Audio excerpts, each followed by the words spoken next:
यहाँ पल पल जलना पड़ता है, हर रंग में ढलना पड़ता है, हर मोड़ पर ठोकर लगती है, हर हाल में चलना पड़ता है। क्या बात है। कभी खुद को खोना पड़ता है, कभी छुप के रोना पड़ता है, कभी मर के जीना पड़ता है, कभी जी के मरना पड़ता है। क्या यहाँ बात पल है पल जलना पड़ता है। नहीं, लेकिन मैं समझती हूँ आनिया कि फ्रेंड्स आपका कभी कंपटीशन नहीं बनते। फिर दोस्त तो वो होता है जो आपका साथ दे, आपका मुकाबला नहीं होता वो कभी। सही बात है, सही बात है। तो क्या लगता है कि सुबह सवेरे उठ के पढ़ना अच्छा होता है या रात जाग के जो सब खामोश हो उस खामोशी में पढ़ने में मजा है? नहीं, हमारी जनरेशन तो नाइट आउट है for sure। अच्छा, बहुत से लोग ये भी बोलते हैं आईकेप तो नाइंसाफी कर रहा है, स्टूडेंट्स को पास नहीं कर रहा है, लेकिन मुझे ऐसा लगता है पर्सनली कि अगर किसी इंसान ने बिल्कुल ठीक से मेहनत की हो ना अपने पूरे 6 मंथ के पीरियड में, तो अल्लाह ताला उसकी मेहनत को रायगा नहीं जाने देते। मैं अग्री करूंगी मानिया, मैं इस बात से बिल्कुल अग्री नहीं करती कि आईकेप जानबूझ के आपको फेल करेगा। बहुत ये र्यूमर्स फैलते बहुत र्यूमर्स हैं, क्योंकि मैंने खुद भी हमने पेपर्स दिए हैं ना, हमें पता है कि हमारी कहाँ हमने क्या मिस्टेक। यहाँ पे भी जैसे सर उमर काजी हैं, सर मुनीर हैं, बहुत डेडिकेटेड लोग थे। उन्होंने जिस तरह में गाइड किया, मुझे sir Munir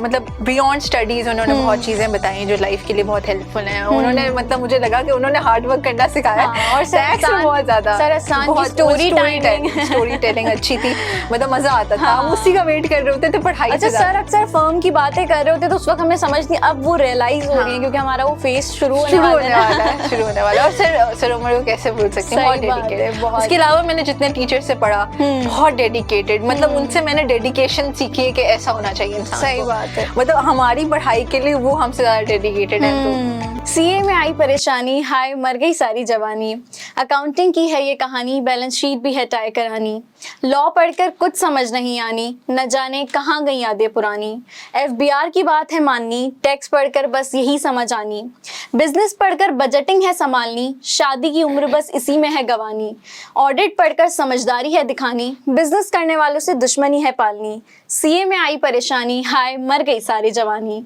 so let's welcome our beautiful guest Alisha Sajjad. अस्सलाम वालेकुम Alisha, how are you? I am good Vania, how are you? I am fine too. So Alisha, आप अपना इंट्रोडक्शन दें और अपने ओन वर्ड्स में बताएं हु इज अलीशा। पहले तो मानिए thank you for having me here and this is Alisha Sajjad. जैसे कि हमारी होस्ट ने पहले ही कह दिया, I have completed my intermediate in pre medical and I have recently given my Kaif qualifying attempt. If मैं हॉबीज़ की बात करूँ अपनी, तो मुझे शायरी से बड़ा लगाव है, उससे बड़ा शगफ है। और जब भी मैं शायरी पढ़ती हूँ या सुनती हूँ तो मुझे बहुत अच्छा महसूस होता है, आंखों में चमक आती है, लबों में मुस्कुराहट आती है।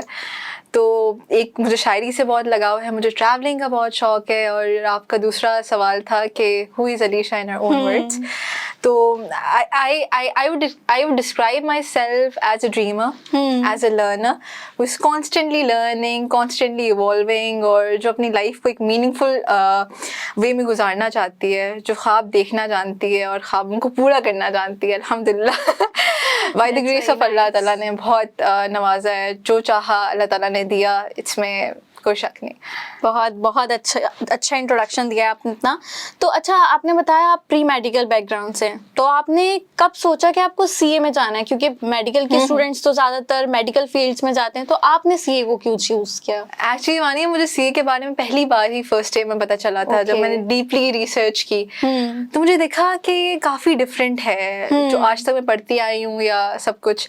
मेरी फैमिली में बहुत सारे डॉक्टर्स हैं और due respect to that profession बहुत अच्छा है, लेकिन मुझे होता है ना कि क्राउड से हट के चलने में जो मजा है वो क्राउड के साथ चलने में कहाँ। सही बात है। और ऊपर से बहुत चैलेंजिंग भी था और मुश्किल रास्ते आप चुने तो उसका रिवॉर्ड भी उतना ही अच्छा होता है। सही बात है। और आउट ऑफ द बॉक्स जाके आप जाके कोई काम करते हो ना, तो वो एक न्यू चेन क्रिएट करता है और ये चीज बहुत अच्छी होती है। मतलब आप कोई भी एक प्रोफेशन, फैमिली में फर्स्ट बंदा जिसका होना, वो एक अच्छा ही अलग ही अचीवमेंट होती है। और वो चार्टर्ड अकाउंटेंट हो तो क्या ही बात है। सही बात है।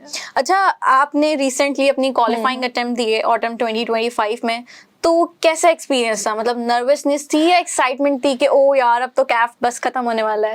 नहीं, सरप्राइजिंगली मुझे मतलब बिल्कुल नर्वसनेस नहीं थी इस बार। मतलब इस बार एक्साइटमेंट इस चीज की थी कि शायद लास्ट अटेम्प्ट है, इंशाल्लाह लास्ट अटेम्प्ट है कैफ की, और इसके बाद हम फर्म के होंगे। तो इस बार नर्वसनेस नहीं थी, क्योंकि अब तो काफी हम यूज्ड टू भी हो चुके हैं। आप भी जानती हैं। अच्छा, आपको क्या लगता है कि सीए में टाइम मैनेजमेंट जैसे बहुत ज़रूरी है, तो आपको क्या लगता है कि शेड्यूल बनाना ज़रूरी है, और क्या आप अपना शेड्यूल बनाकर चलती थी ओवरऑल कैफ जर्नी में? नहीं वानिया, टू बी ऑनेस्ट मैंने कभी शेड्यूलिंग नहीं की ओवरऑल। अगर रेगुलर डेज में देखा जाए मैंने शेड्यूलिंग नहीं की, लेकिन हाँ ज़रूर लास्ट जो मंथ होता है ना उसमें आपका डिसिप्लिन के साथ चलना, फोकस मेंटेन करना, अपने टॉपिक्स टाइमली कंप्लीट करना बहुत इंपॉर्टेंट होता है। तो लास्ट मैं एक सजेशन भी दूंगी इसमें कि हम लोग क्या करते हैं, हम लोग एक दिन का टारगेट बनाते हैं कि हमने एक दिन में ये करना है, अगले दिन ये करना है।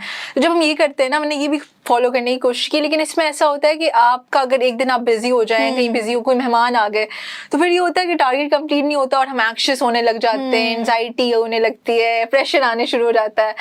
तो फिर ये होता है कि आप वीकली टारगेट्स बनाएं, आप अपने वीक का कुछ दिन ज्यादा टॉपिक्स रखें, कुछ दिन कम रखें, कि अगर ज्यादा टॉपिक नहीं हो पाए तो कम दिन वाले टॉपिक्स में हम बैलेंस कर देंगे, तो इस तरह आपका चलता रहता है स्मूथली काम। और मुझे लगता है बहुत जरूरी है, लास्ट मंथ में शेड्यूलिंग जो नहीं करता वो फंस जाता है, क्योंकि वो क्या करता है फिर जो बहुत ही इजी टॉपिक्स होते हैं उन पे अपना टाइम वेस्ट कर रहा है। ये बात बिल्कुल सही है आपकी। तो ये चीज आप बहुत अच्छी करती हैं, सेम मैं भी ऐसी करती हूँ।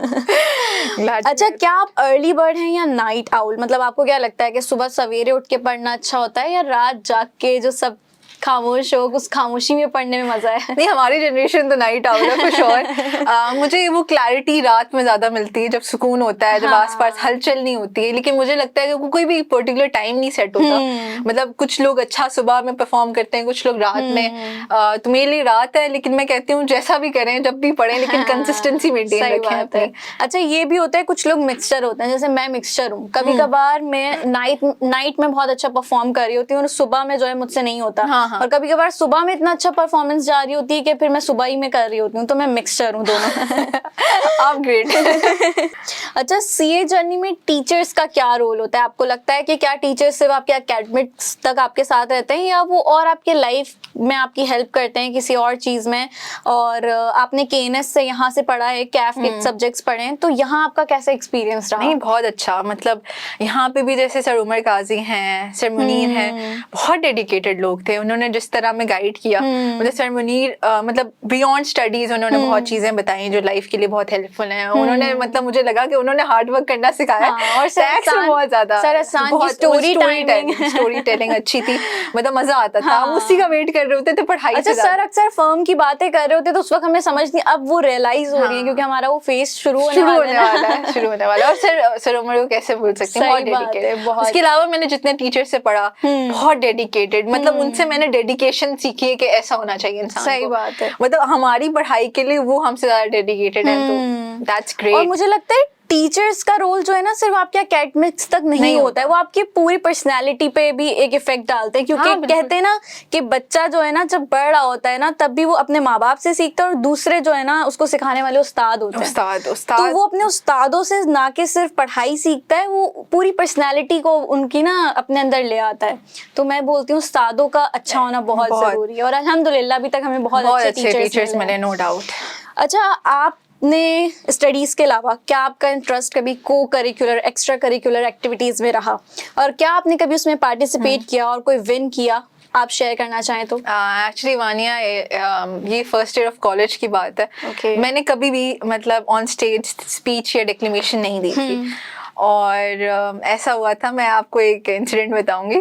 उसमें ये हुआ था कि ऑल पाकिस्तान डिक्लेमेशन कॉन्टेस्ट था, एंड उसमें ऑल ओवर पाकिस्तान बहुत सारे स्टूडेंट्स थे, कैडेट्स थे, रिनाउंड यूनिवर्सिटीज के सीनियर स्टूडेंट्स थे, और वहाँ पे मैं बहुत सबसे यंगेस्ट कैंडिडेट मैं थी। और मैं पहली बार स्पीच देने जा रही थी। तो जब मैं स्टेज पे सब कैंडिडेट्स बैठे हुए थे और बारी बारी उनकी टर्न आ रही थी, तो मेरे साथ 3 पहले लोग थे जिनको जाना था, मेरी 4th नंबर पे थी। अच्छा। जो तीनों गए, अब वो डिक्लेमेशन ऐसा होता है जो आप देख के नहीं पढ़ सकते, सही है? तो ये मसला होता है। और वो है भी नेशनल लेवल कंपटीशन। तो मेरे साथ एक लड़की थी, मुझे बता रही थी कि उसने 2.5 महीने से तैयारी करना स्टार्ट कर दी थी। आपको तो उस वक्त प्रेशर आना शुरू हो गया। और मैंने लिटरली एक दिन पहले तैयार की थी। मतलब मैंने कल याद की और आज मैं आ गई।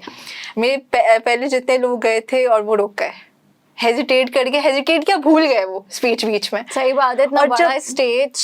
जब मैंने वो देखा आई वाज लाइक अल्लाह ताला इज्जत बचा ले मेरी। मुझे तब ये नहीं था कि मैं विन करूं, मुझे ये था कि क्योंकि मेरा पहला टाइम है, एटलीस्ट मेरी एम्बैरेसमेंट नहीं होनी चाहिए। सही मुझे बात है। मैं कॉलेज को रिप्रेजेंट कर रही हूँ और मतलब उन्होंने बड़े भरोसे के साथ भेजा। सही बात है। तो बस उस टाइम अल्लाह ताला से ये दुआ थी कि अल्लाह ताला प्लीज आप इज्जत रख ले मेरी। तो जब मैं गई और मैंने की अल्हम्दुलिल्लाह, अल्लाह ताला ने मतलब कोई फंबल नहीं किया, कोई हेजिटेशन नहीं थी। जब मैं वापस आके बैठी तो मेरे साथ वाली लड़की ने कहा कि तुम जरूर जीतोगी। और वही हुआ कि आई वॉन द डेक्लेमेशन कॉन्टेस्ट, मेरी 3rd पोजीशन आई थी। इवन दो मैंने ये भी गलती हुई थी मुझसे कि वो डेक्लेमेशन थी और मैंने इसको स्पीच की तरह प्रेजेंट किया था। अच्छा। तो उस पे मार्क्स कटे थे एंड स्टिल अल्लाह ताला ने इतना अता किया, मतलब और ये जिसकी कोई हद बहुत नहीं। बड़ी अचीवमेंट होती है। नहीं, इसमें अल्लाह ताला, मैं कहती हूँ कि हमारा शायद हम इतना डिजर्व नहीं करते सही जितना बात कभी कभी है। हमें मिल जाता है। तो अल्लाह ताला वैसे भी बोलते हैं, मुझसे मांगो जितना मैं भी।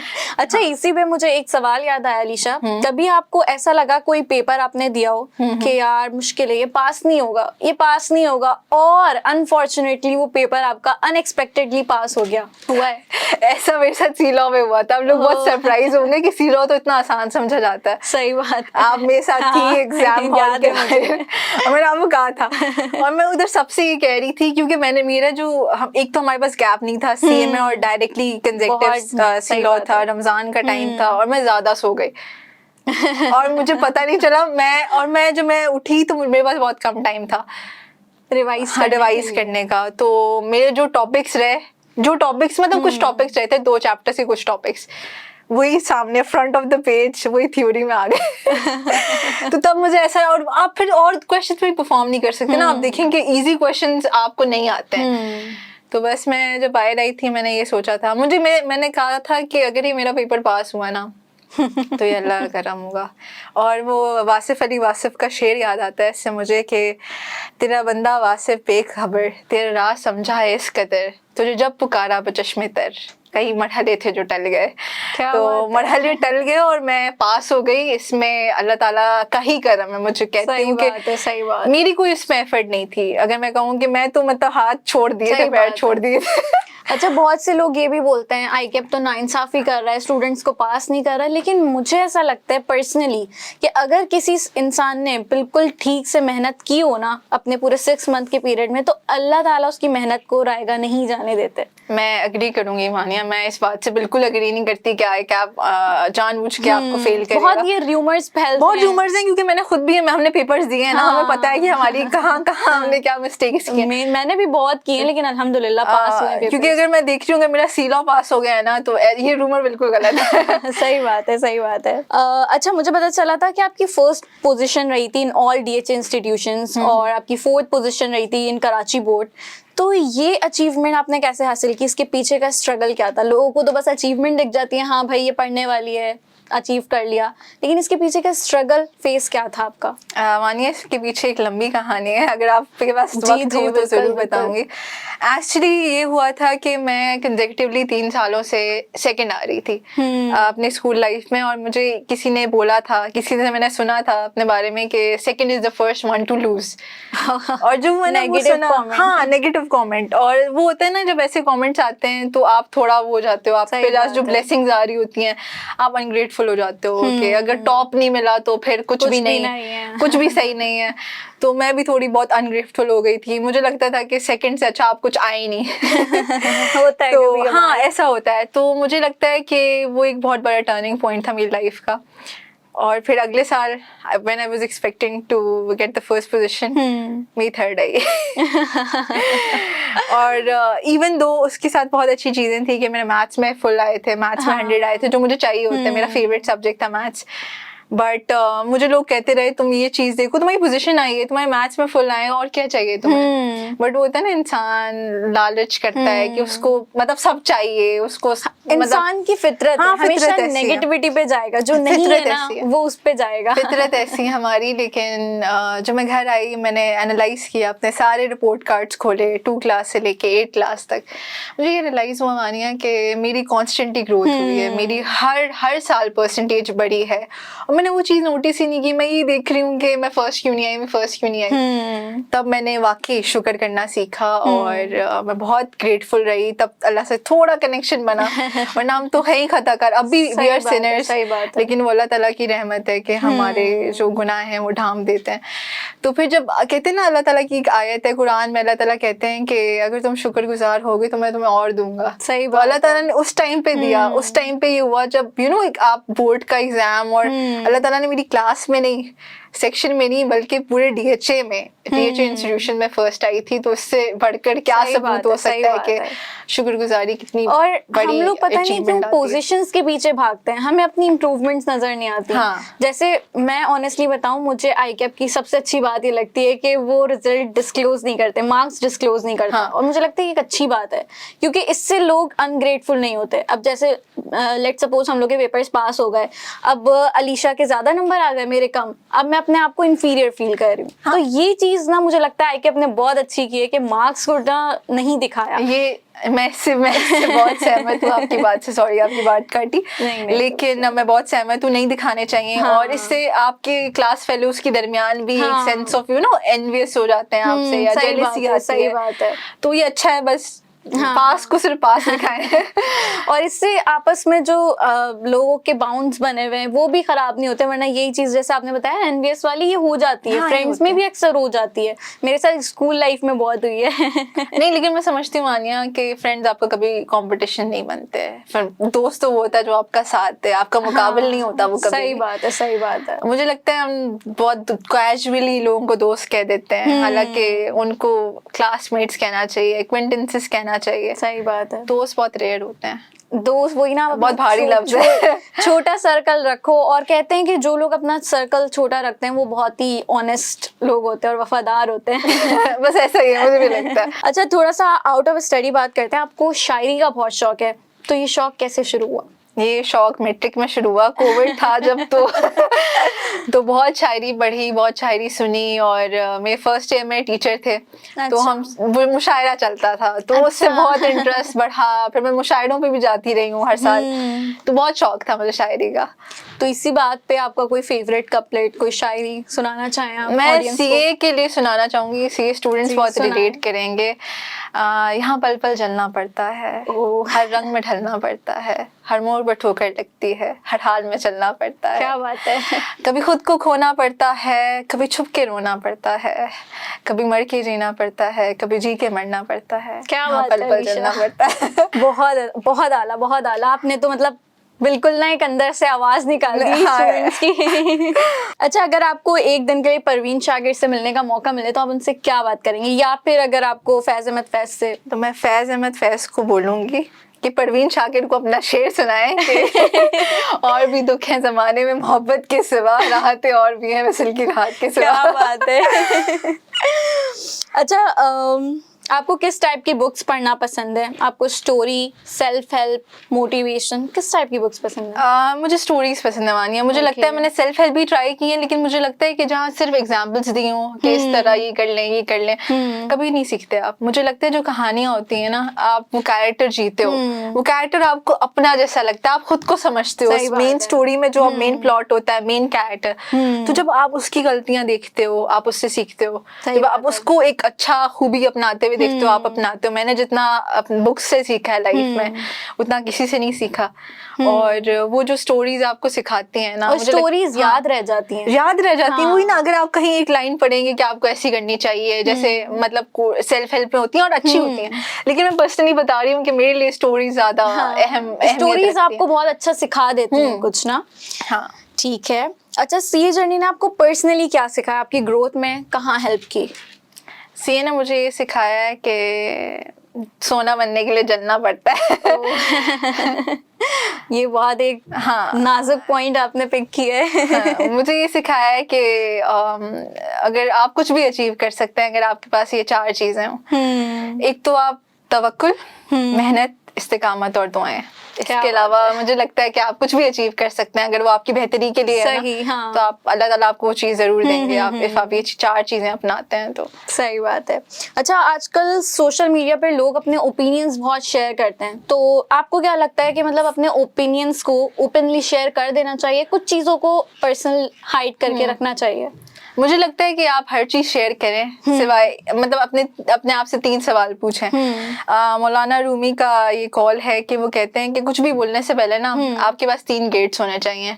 एक तो पहले क्या जो मैं बोल रहा हूँ वो सच बोल रहा हूँ, क्या जो मैं बोल रहा हूँ क्या वाकई उसको बोलने की जरूरत है, और क्या जो मैं बोल रहा हूँ वो काइंड है, वो वल्गैरिटी तो नहीं है, वो अब्यूजिव वर्ड्स तो नहीं, जैसे सोशल मीडिया में बहुत लोग ट्रोल करते हैं लोगों को, मतलब उसकी जरूरत नहीं है। आप कौन होते हैं किसी की जिंदगी में इंटरफेयर करने वाले? सही बात है। आप जरूर आवाज उठाएं जहाँ पे आवाज उठाना बनती है, जहाँ पे मतलब जो बहुत केसेस होते हैं आजकल जैसे गजा में हो रहा है, आप आवाज उठाएं, आप अवेयरनेस के लिए आवाज उठाएं, सोसाइटल इश्यूज पे आप आवाज उठाएं, लेकिन अपने ओपिनियन जिससे किसी का दिल दुखे या किसी पे ट्रोल करने के लिए I don't think that is necessary. जैसे कुछ यूट्यूबर्स मैं कहूंगी ऐसे हैं कि उन्होंने अपने यूट्यूब चैनल खोल के वो दूसरे यूट्यूबर्स को ना ट्रोल कर रहे नहीं, होते हैं। that's और ये very- बहुत गलत है, और वो अपने व्यूज बढ़ा रहे हैं दूसरों की बुराई करके। मतलब आप दूसरों पे कीचड़ उछाल के खुद का कैसे महल बना सकते हैं, और ये मुझे तो बिल्कुल पर्सनली ये चीज नहीं I don't agree with that, ये बिल्कुल अच्छी बात नहीं है। सही बात है।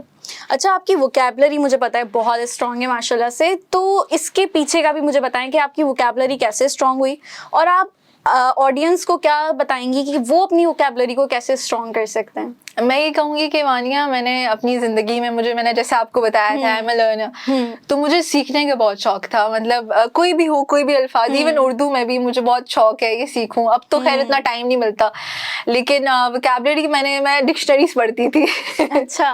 मैं डिक्शनरीज पढ़ती थी, और मैं लाइक जो बुक में भी कोई भी नया word, even if Instagram scroll कर रही हूँ, कोई पोस्ट आती है किसी मैगजीन की या कुछ भी, तो उसमें कोई नया वर्ड दिखा, सर्च किया, उसको यूज किया, उसके सेंटेंसेस देखे कैसे बने हुए, माइंड में दिमाग में रखा। लेकिन मैं ये कहती हूँ कि जरूरी नहीं आपको हर वक्त याद आएगा, जैसे हम नॉर्मल कॉन्वर्सेशन में आप नहीं बोल सकते, आपको फौरन क्लिक नहीं होता, लेकिन कहीं भी वर्ड होगा ना तो आपको समझ आ जाएगा कि हाँ इसका मतलब ये ऐसे होता है। अच्छा, लोगों को लगता है वोकैबुलरी बहुत मुश्किल है ना, कुछ टाइम पहले तक मुझे भी ऐसा फील होता था, लेकिन जब मैंने यही चीज इस्तेमाल, जैसे आपने बताया ना, अच्छा चैट जीपीटी का मैं इसमें बहुत शुक्रिया अदा करूंगी। चैट जीपीटी बहुत मतलब काम की चीज है अगर आप उसको सही से यूटिलाइज करो। तो मैं उससे बोलती हूँ मुझे इसका मीनिंग बताओ, इसका सेंटेंस बना के दो, और मुझे बताओ इसका मैं यूज कहाँ कहाँ कर सकती हूँ, इसके सिनोनिम्स बताओ, इसके एंटोनियम्स बताओ, इसकी टाइप बताओ कि ये नाउन है, एडजेक्टिव है, क्या है, ये सारी चीजें। ग्रेट, ये तो बहुत अच्छी बात है। तो मुझे लगता है इस चीज से आप ना क्या करते हो, आप उसको अब्सॉर्ब कर रहे हो अपने अंदर, आपके अंदर वो बैठ जाता है वर्ड। तो मैंने बहुत सारे वर्ड, जैसे हमारा ऑडिट है तो मैंने उससे बहुत सारे वर्ड्स ऑडिट में मुश्किल थे ना, तो वो इस तरह मैंने याद किए हैं। हाँ, ये बहुत अच्छी बात है, आप एआई का जैसा जितना अच्छा इस्तेमाल कर सको करो। सही बात है। लेकिन मुझे लगता है थोड़ा बहुत उसने हमसे ना हमारे टैलेंट छीनने की कोशिश की है। अब जो भी आता है खुद से नहीं लिखते, एआई को बोल देते हैं, प्रॉम्प्ट दे देते हैं, वो कर लेगा हमारे लिए। लेकिन एक बात है, अभी तक उसको शायरी करनी नहीं आई। नहीं, उसकी बहुत खराब है। मैंने इससे करने की कोशिश की, उसने बहुत ही बकवास शायरी कर दी। नहीं, उसमें रिदम ही नहीं है ना, मतलब बिल्कुल भी। उसकी उर्दू थोड़ी खराब है, ट्रेन करना पड़ेगा। हाँ, यही बात है। अच्छा अलीशा, अगर कोई जूनियर आपसे पूछे कि सीए क्लियर करने का सीक्रेट क्या है, मतलब बहुत सारे स्टूडेंट्स होते हैं जिनके पेपर्स रुकते हैं और वो ना शिफ्ट कर जाते हैं, मतलब वो वही बात, वो अनग्रेटफुल हो जाते हैं, डिमोटिवेट हो जाते हैं, तो उनके लिए आप क्या एडवाइस देना चाहेंगे, उन्हें क्या करना चाहिए?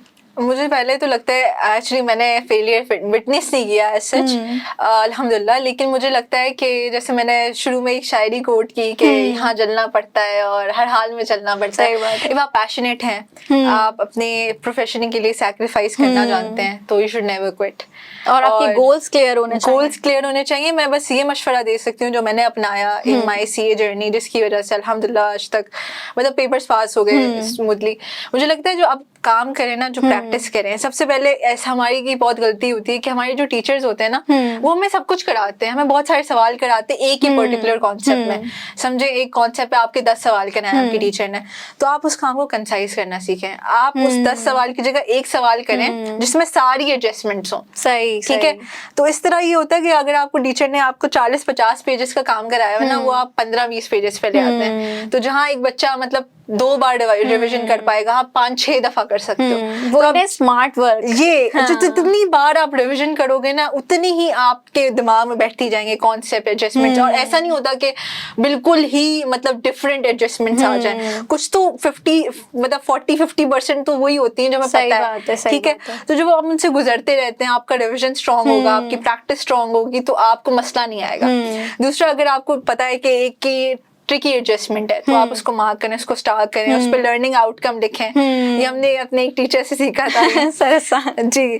तो वो आप लिखें कि आपसे क्या गलती हुई है इधर। तो जब आप वो लिखते हैं, आप वो दोबारा गुजरते हैं, आपको पता है मैं ये गलती नहीं करूंगा। अगर वापस वो एडजस्टमेंट आई तो आपको पता है you won't make a mistake. तो इस तरह अगर आप पढ़ करेंगे, प्रैक्टिस करेंगे और आप फोकस्ड हैं, आप पैशनेट हैं, तो ऐसा नहीं होगा, इतना नहीं रुकेगा। और थ्योरेटिकल सब्जेक्ट में आप क्या कहेंगे, उसमें कैसे थ्योरेटिकल निमोनिक्स बनाए मैंने बी लॉ में भी इसी तरह किया है, क्योंकि वो तो बिल्कुल रट्टे वाली थ्योरी जो होती है ना, वो वाले में आपको इसी तरह करना पड़ता है। सही बात है। मतलब मैं कुछ बना रही हूँ, मैं या अल्फाबेट जो शुरू के सारे लेटर्स हैं वो याद देख रही हूँ, उससे कोई वर्ड बना देती हूँ ताकि मेरा कोई पॉइंट मिस ना हो। ऑडिट में इतनी सारी चीजें इसी तरह कंपनी लॉ में भी इस तरह डायरेक्टर्स रिपोर्ट में पूरा बनाया था मैंने, वो याद रहता है। वो निमोनिक्स या आप कोई उससे कोई कहानी रेजोनेट करते हैं तो वो बहुत वो याद रहती है। और प्रैक्टिस भी जरूरी है। बहुत सारे स्टूडेंट्स ये मिस्टेक करते हैं कि थ्योरेटिकल सब्जेक्ट में प्रैक्टिस ही नहीं करते। मतलब नहीं, ये तो हो जाएगा, बस हो गया, याद हो गया, हो जाएगा और पेपर में पता चलता है बहुत मुश्किल होता है, क्योंकि अगर आपको सही तरह याद नहीं है तो पेपर में ये आपको लेट होगा। अच्छा अलीशा, आप सीए कर रही हैं, ठीक है। हर इंसान का एक बिग गोल होता है, एक ना उसको पता होता है कि ये करना है, इसके बाद क्या करना है, ठीक है। तो आपका अल्टीमेट गोल क्या है? मतलब आप सीए कर लेंगी, उसके बाद आपने करना क्या है? वानिया, देखें हर किसी के ख्वाब होते हैं, और जैसे मैंने कहा कि आई एम अ ड्रीमर, मुझे ख्वाब देखने आते हैं। तो मैंने हमेशा सोचा था कि एक ऐसे प्रोफेशन में जाना चाहिए जिससे मैं अपनी नहीं बाकियों की लाइफ पे भी एक मीनिंगफुल इम्पैक्ट डालूं। तो सीए चूज करने का ये था कि शायद बहुत चीज़ों को करने के लिए आपको फाइनेंसेस चाहिए होते हैं, आपको आना चाहिए कि हाउ टू मेक मनी और हाउ टू गेट वेल्दी, या हाउ टू मतलब आप कैसे कर सकते हैं अपनी जिंदगी में ना अचीव कैसे कर सकते हैं कुछ बड़ा। तो सीए में आने का एक मकसद ये है कि इतना आपके पास इतने फाइनेंसेस हो, आप इतने सेल्फ सफिशिएंट हो। आप जब खुद सेल्फ सफिशिएंट होंगे तभी आप दूसरों की मदद कर सकेंगे। तो सीए में आने का एक बहुत बड़ा रीजन ये था कि मेरे बहुत ही ज्यादा सर्विस रिलेटेड गोल्स हैं कि हाउ मतलब लोगों को कैसे आप बेनिफिट कर सकते हैं, ह्यूमैनिटी मतलब मुझे लगता है बेसिक गोल लाइफ का ये होता है कि आपकी लाइफ में कोई मीनिंग नहीं होता। आप जिंदगी आई, आपने खुद पे खाया, खुद लौटाया और चले गए दुनिया से। आपका एक गोल होना चाहिए कि मैं जिंदगी में अपनी जात से कितने लोगों को फायदा पहुंचा सकता हूँ। सही बात है। एक ये था गोल। एंड सेकेंडली कि मुझे इंटरेस्ट फ्री बैंकिंग मैं सूद को खत्म करना चाहती हूँ। जो इस सिस्टम में होता है ना, जो समझता है इसको वही खत्म कर सकता है उसको, वो चीट कोड खोलेगा, कुछ इस तरह करेगा। तो लाइफ में थोड़े बड़े मकासद हैं, अल्लाह ताला करे कि इंशाल्लाह। और वैसे भी जब आप एक स्थान लेते हो ना, अपनी चीज करनी है, तो अल्लाह ताला रास्ते खुद खोलता रहता है। बिल्कुल तो वही चीज इंशाल्लाह हमारे साथ भी हो रही है। अच्छा, एंड में मैं आपसे पूछना चाहूंगी कि अगर आप अपनी यंगर सेल्फ को एक एडवाइस देना चाहें तो वो क्या होगी? मतलब जैसे अभी जो आप हैं, उससे पहले जो आप थी, अगर आप अपने आप को एक एडवाइस देती। मैं अगर सीए से रिलेटेड बात करूं कि मैं कहती कि क्योंकि बहुत सारे लोग सुन रहे हैं जो पीआरसी से होंगे, मैं ये कहूँगी कि आप अपने लिए एक मेंटोर ढूंढें या कोई ऐसा सीनियर ढूंढें जो आपको गाइड करे। क्योंकि मैं और आप उस स्टेज से गुजरे हैं, तो मुझे फील होता है बहुत सारी चीज़ें ना जिसमें हमने टाइम ज़ाया किया। बहुत सारे सब्जेक्ट्स थे जो हो जाते हैं आराम से, लेकिन हमने बहुत टाइम लगाया उनके लिए। मतलब मुझे लगता है कि वो जल्दी भी हो सकते थे अब हमें पता होता, हमारे पास कोई गाइड होता, कोई सीनियर होता। तो उतना सीनियर जरूर ढूंढने को अच्छा। सही है। Thank you so much Alisha, आपने आज अपने आप को पूरा ना खोल के रख दिया, आप खुली किताब बन गई हमारे सामने। और बहुत अच्छा लगा आपसे बात करके, आपके साथ ये पॉडकास्ट करके। लोगों को बहुत कुछ सीखने को मिलेगा आज आपने जो इतनी सारी अच्छी अच्छी बातें की हैं। तो thank you so much. Thank you so much for having me again. So thank you so much audience, और होपफुली आपको ये एपिसोड अच्छा लगा होगा। Please don't forget to like, comment, share and subscribe our YouTube channel. और जुड़े रहिएगा हमारे साथ, अगले एपिसोड में मिलते हैं। टिल देन, अल्लाह हाफिज।